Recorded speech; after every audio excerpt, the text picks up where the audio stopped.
Hello everyone and welcome to a new episode of CareersTalks. Today I have Mohammed. Mohammed did a Master's of Engineering at the University of Bristol in Electronics and Electrical Engineering, and now he works as a management consultant at Q5 in London. How are you doing, Mohammed? Thank you. All good? All good. Thank you very much. Thank you for having me today. Of course, and thanks for taking the time. I think what would be great if we dive straight into it. What do you do as a consultant? And tell us a bit more about your daily responsibilities, let's say.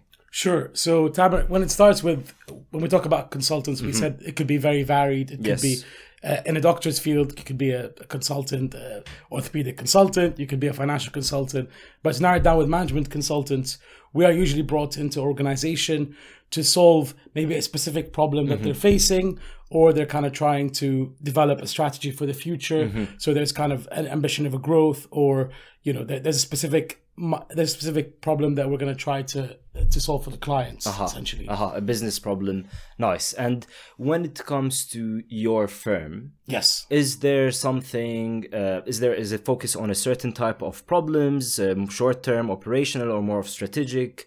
And do they do the implementation of? So do you recommend the business strategy and do you actually implement it, or do you just develop that strategy and recommend it to the client? How does it work basically for Q5? Yeah, so at Q5 we've actually look at organization holistically. So we've got our term that we use, organizational health. So we look at the health of our clients' organizations. Now, they could have a short-term pain that they want to kind of someone to come in and help fix that, or it could be a long-term issue that they've been dealing with. So I think the length of engagement that we have with our clients varies.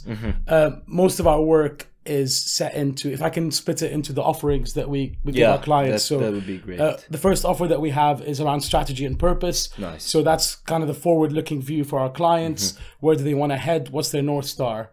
The second one is around organization design. So when we look at an organization, what are the key activities that happen in different teams? How do the teams interact, the ways of working, and what is the right structure for the organization? Nice. The next thing we have is around change and transformation. So a lot of the companies are, there's a change of regulations, there is, some sort of change that's formed on the business, and business do have to change for customer customer needs or requirements change as well. So a lot of that falls under our change and transformation offering. And the final one is around culture. So a lot of the stuff that we do are also around leadership development. So we kind of understand how the networks work in the teams, what is the ways of working, how can we get teams to be working as a high performing team, let's say. So those are our key offerings that we offer at Q5. Nice.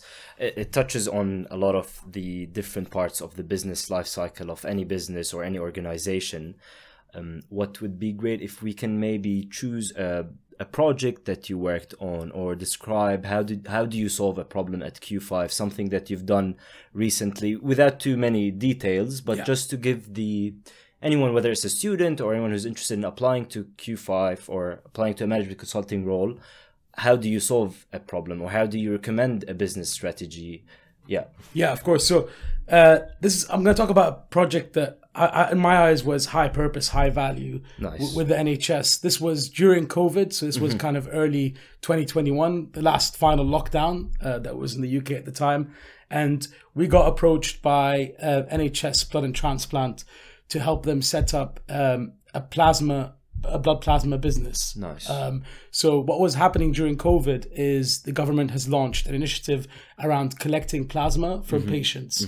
And those patients have had COVID in the hope that when you take plasma from the patients who have had COVID and put it in people who are infected, they will recover from COVID faster. Yes. Yeah. Unfortunately, it was a trial and it didn't fall through. But what came out of that is an opportunity of actually the UK imports 100% of its plasma. Okay. Why can't we try to set up an organization locally to try to kind of fulfill some of the UK demand for blood plasma? So if you want to say, first of all, I think when it comes to solving the problem is, what is the problem statement? Nice. Problem statement that we had was, how can we make a blood plasma organization commercially viable? So internally within the UK to distribute to hospitals. Of course. So the program was under Plasma for Medicines, or PFM, and essentially you've got and before I started, I didn't realize how important plasma was. But a lot of life-saving medication comes from blood plasma. Correct. And the US is the largest producer of it because they pay donors. So the model that we had was in the UK and in kind of majority of the world is you don't pay donors. Donors come. The whole point of donors is to come give the plasma, right? So that the problem statement that we had was around setting up that commercial viable organization. And what we kicked off is a 12-week program with NHS, working with two of my colleagues. It was a team of 3 of us. Interesting. What we did is we did some clinical visits. So we went to different clinics that were open across London to see what was the donors' experience in these sites. How were they flowing through it? What was the process like? How can we get donors to come and donate more? So it was a lot around the donor experience. Of it. So that was the kind of the starting with phase. With the patient or the donor in this case. And then the other stuff was around how can we make it safe. So we had engagement from the nurses, from the head doctors, because for every kind of 4 or 5 practitioners, you need a nurse on the floor. And how does the clinic need to be designed to allow for that to happen? And should they be kind of owned with the blood as well? So you have a blood donation and a plasma donation center together, or should they be split? Or there's a lot of kind of key design questions that we had to get through. And what we follow is usually a kind of our framework at Q5 is called the Metro Map. So we go through a standardized framework around. What is it? Sorry. It's called the Metro Map. Okay. So that's our kind of framework that we follow. So that's how you'd follow. You design an organization. So you'd start with what is the vision, what are the key activities that need to happen, what are the key roles that are involved in that, what is the responsibilities, and then you go down to the implementation of it. So it kind of follows it all the way through.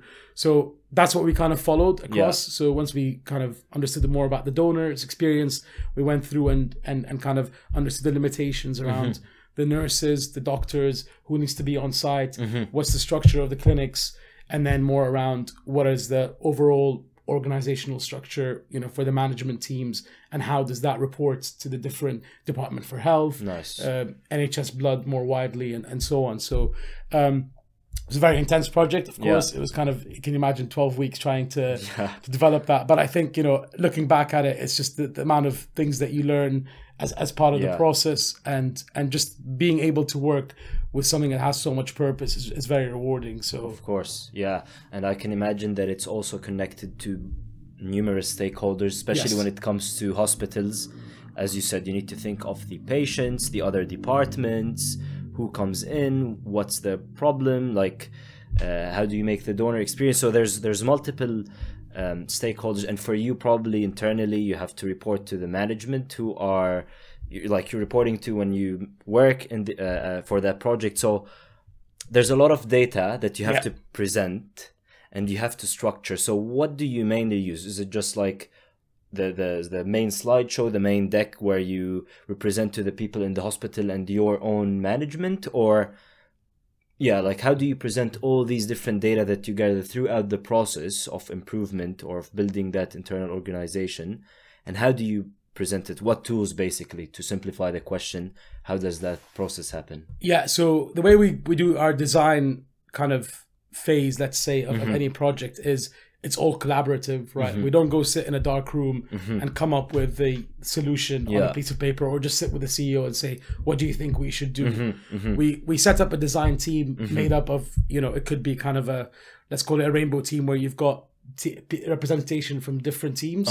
So for example, we had someone from the clinics, we had someone from the nurse team, we had someone from the doctor's team, we had the CEO, we had the kind of commercial director as well. So we set up a design team. Those would be kind of who will take with us on the journey and help us kind of design the future organization. From the client side. From the client side, absolutely. And we'd have also from our side. So the way we do it is we'd run a series of workshops following certain themes. So as we said, there's one that could be kind of around with the nurses, or with the donors, for example. Exactly. So there'd be one around primarily the donors, which would include certain people who would be, there's some people around manufacturing as well. That's a key part I left out, but there's a key element around manufacturing. How does the supply chain work for this? As you imagine, these things are very sensitive. And we're talking about life-saving medication. So so in that sense, we do kind of workshops running through a kind of a set of structured interviews and workshops.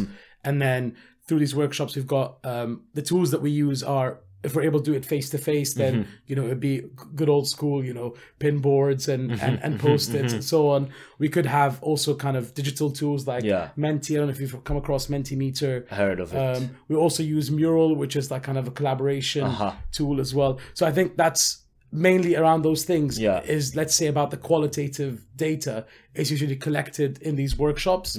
And you'd always have an outputs deck that you'd circulate and get reviews and feedback on, until you eventually build out the kind of the full pack, the final recommendation, or absolutely. And then also you'd have, what we also had was a kind of a cost model associated with the structure, right? So one of the key ones was around, you know, we've got the structure, how much does it cost?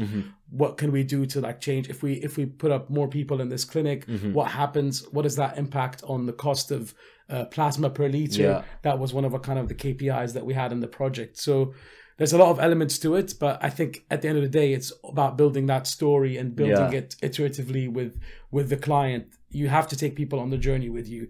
People will not buy into a design that you just throw right in front of them. So I think that's the key part, or our approach is mainly around collaboration, co-design, doing it with the client, because at the end of the day, they know the organization more than you do. You can bring in your expertise from the knowledge and from where you've seen in other places. And, you know, that's what you bring to the table, but you need to do it with the client, and that gets the best outcome for them. To be very honest with you, like when I first heard of consulting, I was like, but like I really didn't understand what's the purpose of it. And I think like some people think, oh, they just do the slides, but there's a lot of unstructured organizations, or there's a lot of things you have to think of, and you really need people who have that business acumen like you to just take a step back, review or have like that, I don't know, top view of all the inputs, processes, and say, hey, oh, this is connected to this, we can use these together, this is the cost associated, we can build the structure. And I think that's why consultants are valuable. You know, you need someone who have that experience, that overview of the process, map it out, and okay, this is where we can improve, this is where we can add value. So I think the more I talk to consultants, the more I understand, and hopefully the more the audience will understand how they add value to the process or to an organization. Absolutely. I think the key thing is, you know, you bring someone from the outside, their focus is purely on that problem. Exactly. They've got an unbiased view on what's going on, because sometimes you can delegate to someone in the organization and say, you know, can you help us do this? Or, you know, and they would have their own kind of view on things, and they want things to run in a certain way. So when you bring in someone, a third party to come and do this, I think you get kind of the best results for the organization. I think I can talk more about different projects that we've done, but something more quantitative if you want as an example as well. I think what would be interesting for the audience as well, if you can just describe your daily responsibilities and what do you do, like a day in the life of a consultant, let's say. What could be the activities, X percentage calls, Y percentage analysis, like how does it work? Yeah, so I think your day would really depend. It really varies on the project that you're on, or if you're even on a project, you might be doing kind of business development activities if you're between projects. But assuming you're on a project, you're working within a team, the first thing that would usually happen is you'd have a project check-in, usually with your team. So that could be kind of a quick stand-up, half an hour to 45 minutes, where you'd go through what are the key kind of tasks for the week or for the day. And that will set everyone on the right pace to say, this is what I'm aiming for today, this is what I'm going to do, and then check in the next day as to what the progress was. Then it'd be more about checking in with your stakeholders. So you'd have some client stakeholders who you'd usually kind of work on day to day. You'd have kind of a check-in and say, hey, how's it going? Is there anything that's on your plate? Is there anything that you're preparing for that you need my help with? So I think it's very important to maintain that engagement piece with your client, especially if you're on client side. And I think, you know, I'm someone who enjoys being on client side, because then you get to have these side conversations with your client, get to know them on a personal level, and then whenever you've got kind of something that you want to know more about, it's much easier once they've seen you, you become more familiar. And also it builds that trust with the client. So I think the key thing there is maintaining that engagement with the client. What I like to do is in the morning, kind of between kind of 9 until like 11, dedicate that to kind of problem solving time, Yeah. or if there's a key thing that, you know, that I've been thinking about the day before, I usually wouldn't try to solve it in the evening, because then I'll spend my whole evening trying to think about it. Whereas in the morning, you know, with a cup of coffee, I'm able to just go through it quite quickly. So I think I dedicate that time to kind of basically solving anything that I feel like, you know, an approach, or if there's something that's been kind of playing with me for a bit, that's what I use the time for it. And then maybe preparing for, depending on what I've got on. So I might be preparing for a workshop, for a design workshop. So I'd have to be preparing some workshop slides, some activities, you know, so that'll be part of it. I could be working towards deliverable, maybe collecting some data. So it really varies, but I think, you know, the morning time for me is more around like problem solving, analysis. Yeah. And then the afternoon is more around like trying to get into the flow of delivery and working towards an output, because you'd have a scope, you'd have the deliverables, you'd kind of have an idea on what the main focus is right now. But that's why I added the point around stakeholder engagement and making sure that what you're working on is relevant and important. Makes sense. And you just don't go and work on something that no one really needs. Yeah. So yeah. That makes sense. I think what I'd like to maybe talk about more is that if there's a student watching us now, how can we help them understand what can they do now to get that consulting job? Right. So maybe let's try to bridge that gap, by focusing on skills they can develop or things they can do now, up to you. That can help them really ace that interview process and get the consulting job, basically. Yeah. I think key skills, let's talk about in consulting. I think number one is being able to take a complex problem and breaking it down and simplifying it. So getting used to doing that with everything, trying to take a concept, whether at university, if you're doing engineering or you're doing economics or doing whatever it is, try to simplify it and explain it to the easiest, you know, to a 7-year-old. Yeah. That's what we always do, is try to kind of explain stuff in the easiest possible way.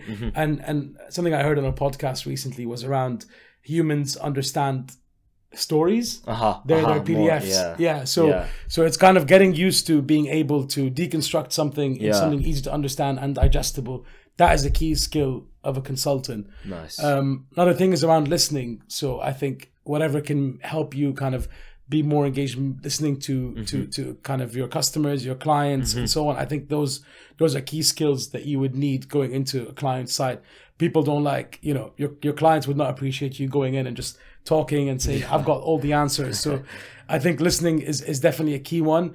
Looking at the trends, where the market's heading, what are the customer of the future looking at? So, you know, there's always a customer, there's always a patient, there's always, you know, something in the center of the organization that's very important. So you being clued up on these things helps you, you know, understand the market better, puts you in a great position to learn the skills. So if there's a certain, you know, accreditation or a certain course or a certain kind of skill, let's say you want to program in a certain language, or so there's things that you pick up when you look at what the trends, the industry trends are like. I'm trying to think a few more. It makes sense. Like if someone's watching, if you have these behavioral questions coming up or the interview, make sure you have a story, for example, that tells you, tell me about a time where you solved a complex problem, or tell me about a time where you listened to the client needs, or any customer, and a customer can, you know, fits into different criteria, so you can manage your previous experiences to make sure that they cover these key skills, let's say. What would be good to know as well is the interview process at Q5 specifically, if there's anything different or anything that someone that's applying, that wants to apply to Q5 should know before going into the interview process. Like maybe you could touch on the stages, or if there's something unique they should know, up to you. Yeah, so I think, so the interview process is actually going through a revamp at the moment. I think there's a new one being rolled out. Okay. So I can only talk about the one that I've done, which was a standard kind of uploading a cover letter and CV. I think if you're interested in applying to Q5, you should really focus on looking at the website, looking at the values and the case studies, and understanding how we do the work. So in all the cases we've got our approach and how we do that. So I think for you to be able to understand what the organization does, you need to kind of look at those things. So I'd advise looking at the case studies, looking at the approach that we usually follow with our clients, and what our values. Those are the key things that we look for in candidates. You'd usually have an HR interview, which lasts, maybe probably half an hour, before going into a series of one-to-one interviews with people across the organization. So you might be with a partner, maybe a principal consultant, and maybe even a senior consultant might interview you as well. And then after that, I think once you've gone through those interviews, you'd be invited to an assessment center, where there'll be a couple of different kind of, case study questions, group exercises, individual exercises.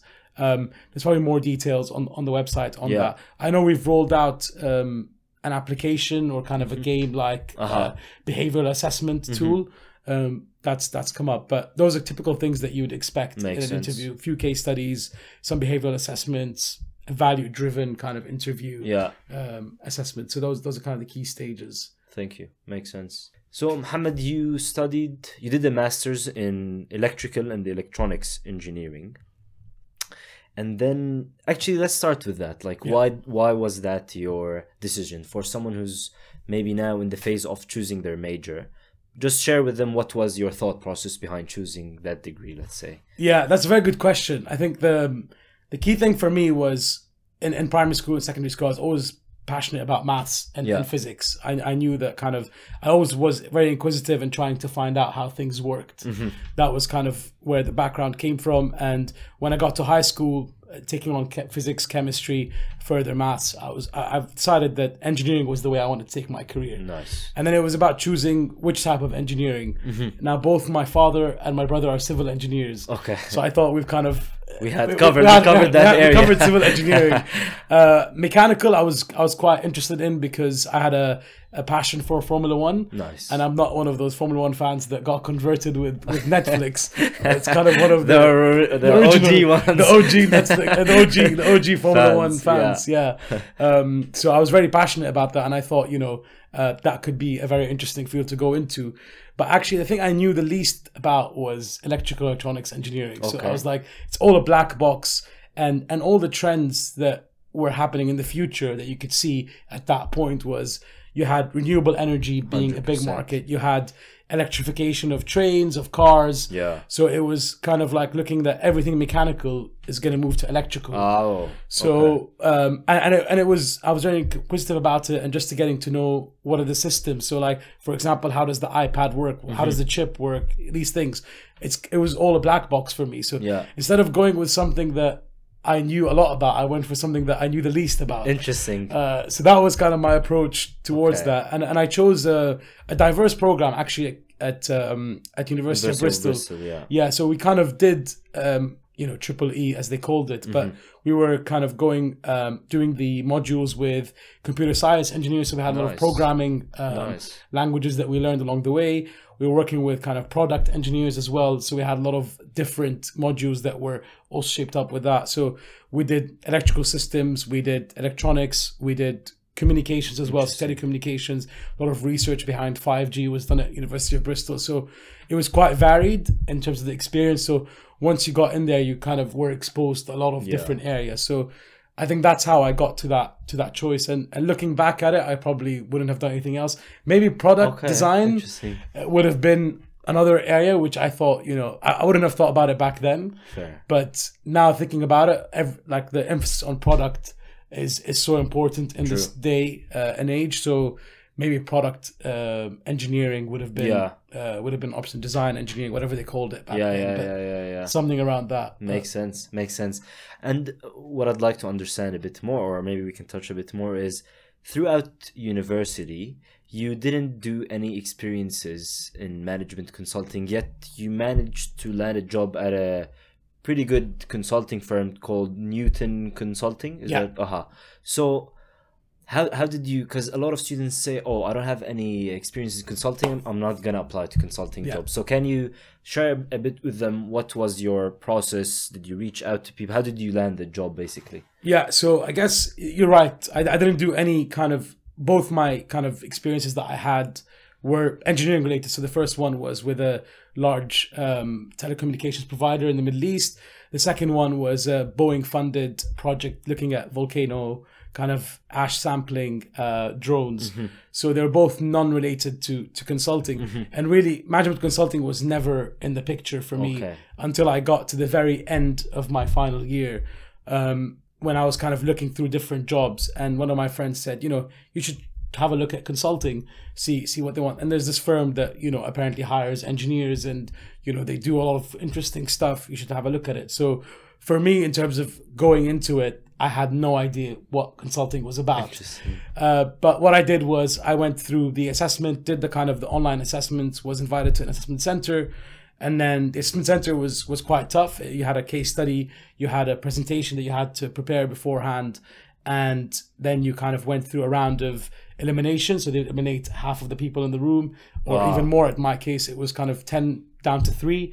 And then you'd continue with more case studies, but they would also give you a kind of a short lesson about what you need to do for the next exercise, and you do it, and then you move on. So when I got through those stages, and as I progressed through it, I felt like, wow, this is actually something I could do. Nice. You know, like when they explained to me what a consultant does in the assessment center, I realized that that's something that I could probably do. So I didn't actually get in the first time with Newton. So I got rejected for the first time once I made it through to kind of the penultimate stage. And then I kind of was very determined to get that job. So actually it came to the end of my final year. Day after the exams, they were having another kind of 24-hour assessment center. It was 24 hours. So they take you in, they do it on the same one day in person. Yeah, in person. And so do you know if they still do that, or I don't think they still do it. No, but it used to be a thing where they wanted, like it's a fair or something. They bring the interesting. Exactly. So they bring in all. I think it was 40 people who started on the day, and then they got down to 6. Wow. And at every stage, you had people kind of. Nice. Yeah, it's quite an interesting way of doing interviews, but you know, it definitely relieving. I would say, like, you just get it done. You do it one day. The outcome, interesting. But what I would say is, never think that, you know, you have to have all these kind of different internships. I know it could be quite, you know, what do I want to say? It's kind of comparing yourself to other people in your course who have like landed, oh, I've done this at McKinsey, I've done this at, I don't know where. It doesn't mean that your chances are less. I think as long as you're determined and you've got a plan and you know the process well, then you'll definitely make it. I think don't be intimidated by that. I think if you open LinkedIn, everyone's there kind of showing off their different, you know, internship days and so on. But if you're good at what you do in any industry, you can always go into consulting. Makes sense. And even if you don't get as a grad job, you can always kind of further down the line, once you've done a few years in industry, moving over to consulting. And I think that's a whole different chapter that we can unpick as well. 100%. About being in industry and moving into consulting. Yeah. And then you started that job. And 3 months in, you got laid off. And I'm pretty sure, like, at least for me as a graduate, if that happens, I'll be really panicking. Yeah. So, especially now with the layoffs and what's happening, can you share your experience with the audience? Like, how did you deal with it? What was your first reaction?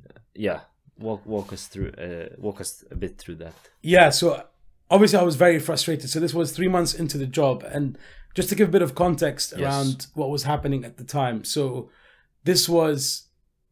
I got the job in June.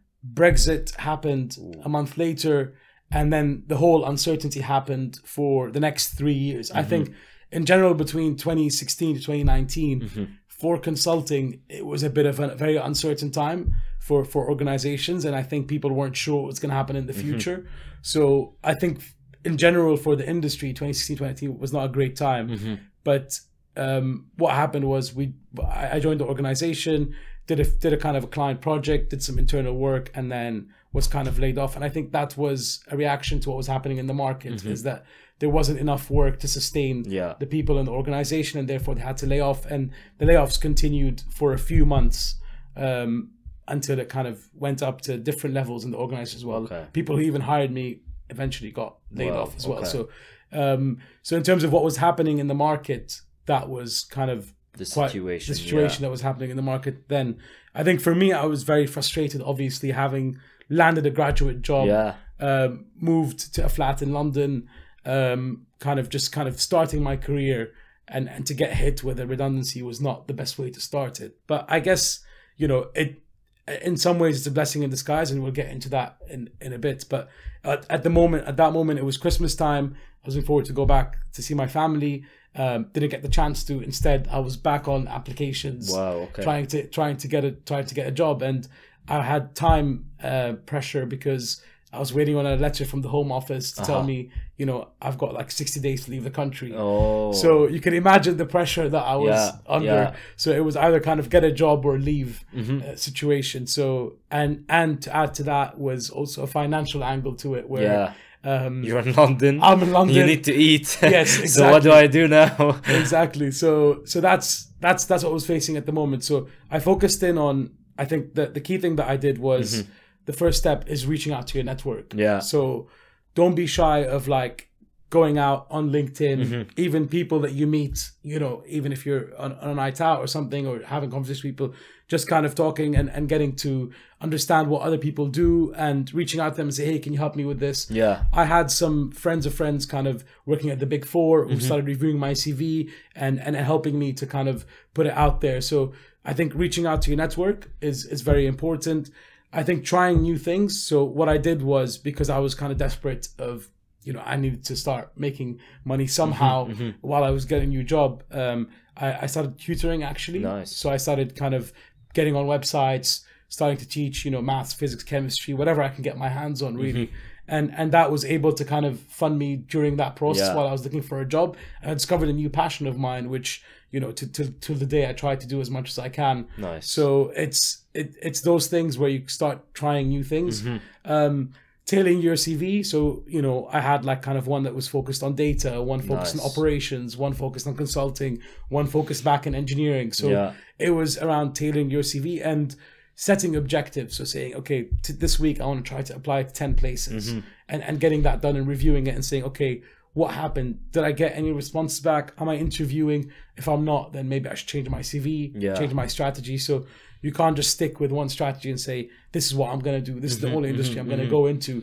I was open at that point to move to any industry. Yeah. And I think you should be able to, at this day and age, if you get laid off, to try to pivot and move into a different role as well. Yeah. So that's the key thing, is don't get stuck on one thing. Explore all your options and try new things, because you might stumble upon something and say, wow, I actually got, you know, a knack for this. So it's 100%. Yeah. I think 3 quick lessons we can learn from is, don't ruminate over what happened a lot. Okay, of course, take it in, but then take it in and try to move forward. See what are other things I'm good at that I can start now. Well, if tutoring for you, you were good at math, so you started tutoring.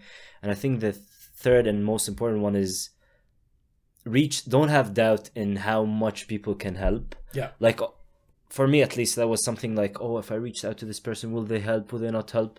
And now slowly, even more with the podcast, and like, just don't have doubt in how much people can help. Yeah. Of course, you're not gonna always get the yes, or you might get the yes and some answers, but they don't help throughout the process. But there are a lot of helpful people that are just willing to help you. So you never lose reaching out to as much people as you can. Absolutely. And yeah, so that's, I think, is a key lesson, and a lot of people can benefit from it now. I think what I'd like to conclude with maybe is, throughout your career, you've been working for around 6-7 years. Yeah. What are the lessons you'd like to share with students or candidates or anyone applying to jobs? It could be anyone. Yeah. Yeah, I think it's one thing I've definitely learned is to enjoy the journey. So you never get to a point where you're like kind of going on a straight line and you're going to get to your goal. What I've learned is the road is like this. Yeah. So, you know, from getting my first graduate job to being made redundant, to finding a new passion, to pivoting to a different type of consulting, and then going back to the consulting that I enjoyed with a company that I love working for. So there's a lot of around the journey about the aspect of it. So just kind of understand that, you know, you won't get from point A to point B. You might get to point C before going up to B. So I know, as cliche as that sounds, but really it's a journey, and everyone has their own. Yeah. So that's one thing that I've learned. Another thing is around, you can always do more than you can think you can do. Right. So I've had so many times where I'm going to present this to a senior stakeholder. you know, I've got this feeling inside where there's no way I can do this. Yeah. I'm really worried, or, you know, I'm facilitating this big workshop, but really you get up there and do it and you're like, wow, I actually did a good job there. Yeah. So you sometimes surprise yourself as what you can do. So I think sometimes your abilities are definitely more than what your brain thinks you can do. Yeah, absolutely. And I guess always have a plan, right? Yeah. Always kind of think forward and say, okay, what would happen if I lost my job today? Yeah. Because that could happen. Or what happens if this? So I'm not saying to overthink it too much, but always say, you know, if this was to change, how am I going to adapt? Yeah. So that's something that will always come up, and you'd have to kind of be flexible and adaptable in your approach and just say, okay, this happened, I'm going to switch up and do something else, or I'm going to take some time to kind of find what the next step will be. But always have a rough plan as to where you want to be and what's the next step. So makes sense. Thanks a lot for these valuable lessons, and thank you for your time, for coming today. It was a great episode. Don't forget to subscribe, share the episode with anyone that can benefit, and watch us in the next episode. Thank you, Tom. Thank you.